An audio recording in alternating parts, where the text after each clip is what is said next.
এই বালিপাথর মহাল বন্ধ করার আগে আপনি কি হাওড় অঞ্চলের বার্কি শ্রমিক যারা বালিপাথর মহালের নদীর কিনারে বাস করেন, এই বালিপাথর মহালকে কেন্দ্র করে যাদের জীবন এবং জীবিকা, তাদের সাথে কোনো সলা পরামর্শ করেছিলেন? তাদের কাছ থেকে কি কোনো মতামত নিয়েছিলেন? সেইটা আমার প্রশ্ন।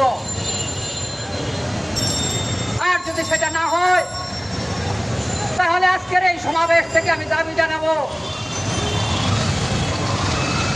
এই খনিজ সম্পদ উন্নয়ন ব্যুরোর একটি ভূতাত্ত্বিক জরিপ বিভাগ আছে, তাদের মাধ্যমে সিলেটের প্রত্যেকটা বালিপাথর মহালকে নতুনভাবে জরিপ করতে হবে। কি পরিমাণ মজুদ আছে, কি পরিমাণ উত্তোলনযোগ্য, কিভাবে পরিবেশ সম্মতভাবে উত্তোলন করে বাকি শ্রমিকরা জীবন এবং জীবিকা নির্বাহ করতে পারে, তার একটি পরিষ্কার সমীক্ষা জনগণের সামনে প্রকাশ করতে হবে। এবং বাকি শ্রমিকদের দাবি, এই ইজারা প্রথা বাতিল করে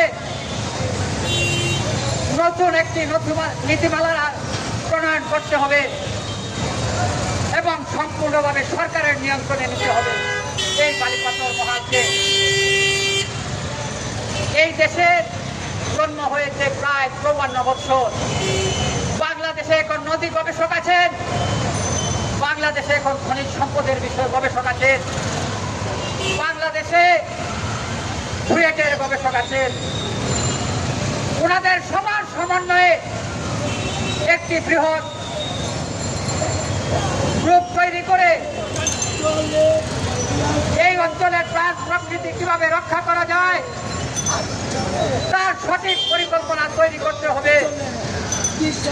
এবং সেই পরিকল্পনা তৈরিতে এই অঞ্চলের যারা প্রকৃত মালিক এবং এই অঞ্চলের সাথে যাদের জীবন এবং জীবিকা, তাদেরকে সম্পৃক্ত করতে হবে। এটা হচ্ছে বর্তমান সময়ের দাবি। এবং এই দাবি যতদিন পর্যন্ত বাস্তবায়ন না হবে, আমরা অতীতে যেভাবে রাজপথে ছিলাম, আমরা রাজপথে থেকে আমরা আমাদের আন্দোলন সংগ্রাম চালিয়ে যাব। সংগ্রামী সাথী ও বন্ধুগণ, আমি আমার বক্তব্য আর দীর্ঘায়িত করতে চাই না। আমাদের এই সমাবেশে যারা দাঁড়িয়ে অক্লান্ত পরিশ্রম করেছে, তাদের সবাইকে ধন্যবাদ জানিয়ে আমি শেষ করার আগে আরেকবার বর্তমান পরিবেশ উপদেষ্টাকে বলতে চাই,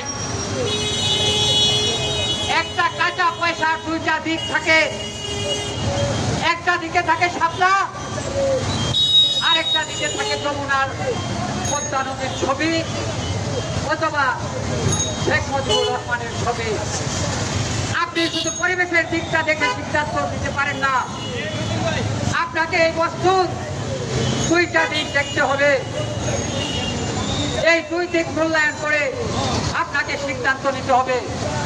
আর যদি এক দিক দেখে আপনি সিদ্ধান্ত নেন, সেই সিদ্ধান্ত হবে অপরিণামদর্শী সিদ্ধান্ত এবং এই সিদ্ধান্তের পরিণাম হবে ভয়াবহ। এই ক্ষুধার্ত